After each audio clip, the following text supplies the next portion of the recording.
गौतम बुद्ध, ज्ञान से हुई मोक्ष की प्राप्ति। एक दिन गौतम बुद्ध अपने शिष्यों के साथ कुटिया में बैठे थे। सभी शिष्य आज जानना चाहते थे कि मोक्ष कैसे प्राप्त किया जा सकता है। इसलिए उन्होंने बुद्ध जी से निवेदन किया कि वो आज मोक्ष पर उपदेश दें। शिष्यों की बात मानकर बुद्ध जी ने एक कहानी सुनाना शुरू किया।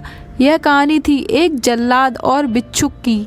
अपने राज्य का मुख्य जल्लाद, जिसने बहुत से गुनहगारों को दंड दिया था, अब वह रिटायर होकर राज्य से बाहर एक कुटिया बनाकर अपना जीवन व्यतीत कर रहा था। उसे हमेशा लगता था कि उसने कितने लोगों की हत्या की है, वह कितना पापी है। ऐसे ख्यालों से वह हमेशा घिरा रहता था। वह अपना सारा दिन पश्चाताप में ही गुजारता था। एक दिन वह रोज की तरह इन्हीं ख्यालों में खोया हुआ खाना खाने के लिए थाली परोस रहा था। तभी उसको दरवाजे से किसी ने आवाज लगाई। उसने बाहर जाकर देखा तो एक भिक्षुक खड़ा था। भिक्षुक के चेहरे को देखकर ही जल्लाद समझ गया कि भिक्षुक बहुत ही लंबी साधना के बाद आज उठा है और भूख से व्याकुल भी है।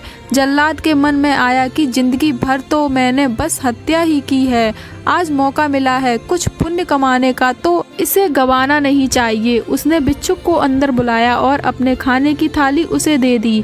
भिक्षुक खाना देखकर बहुत प्रसन्न हुआ। भरपेट भोजन करके भिक्षुक ने जल्लाद से बातचीत शुरू की। जल्लाद ने भिक्षुक को अपने जीवन की सारी कहानी सुनाई।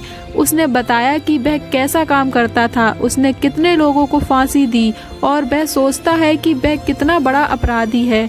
जल्लाद की वेदना सुनकर भिक्षुक बहुत ही शांत स्वर में बोले कि क्या तुमने वो जीव हत्याएं अपनी मर्जी से की थी? जल्लाद ने कहा, नहीं, मैं तो बस मेरे राजा की आज्ञा का पालन कर रहा था। मेरा कोई भाव नहीं था उन्हें मृत्यु दंड या सजा देने का।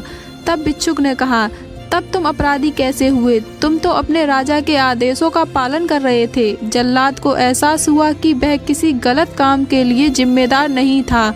उसका कोई दोष नहीं है, वह तो सिर्फ अपना दायित्व पूरा कर रहा था। इस प्रकार जल्लाद का मन शांत हुआ। फिर भिक्षुक ने जल्लाद को उपदेश दिया और उससे विदा ले ली। भिक्षुक को विदा करके जब जल्लाद वापस घर में आया, उसकी मृत्यु हो गई। उसके बाद उसको मोक्ष प्राप्त हुआ। इतना कहकर बुद्ध जी ने कहानी को विराम दिया। सभी शिष्य बहुत ही आश्चर्य के साथ बुद्ध जी की ओर देख रहे थे। किसी को समझ नहीं आ रहा था कि जिसने इतनी हत्याएं की हो उसे मोक्ष कैसे प्राप्त हो सकता है। तब एक शिष्य ने यह दुविधा बुद्ध जी के सामने रखी। बुद्ध जी ने तब शिष्यों को समझाया कि भिक्षुक के उपदेश से जल्लाद को ज्ञान प्राप्त हो गया था। जल्लाद के जीवन में पहली बार किसी ने उसे ज्ञान का उपदेश दिया था, इसलिए मृत्यु के बाद उसे मोक्ष प्राप्त हुआ।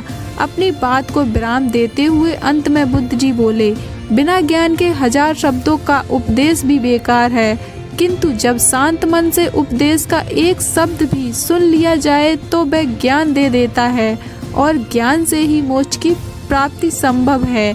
यह कहानी कैसी लगी और इसी प्रकार की कहानियों को सुनने के लिए मेरे चैनल को सब्सक्राइब, लाइक एंड कमेंट करें। Thank you for watching.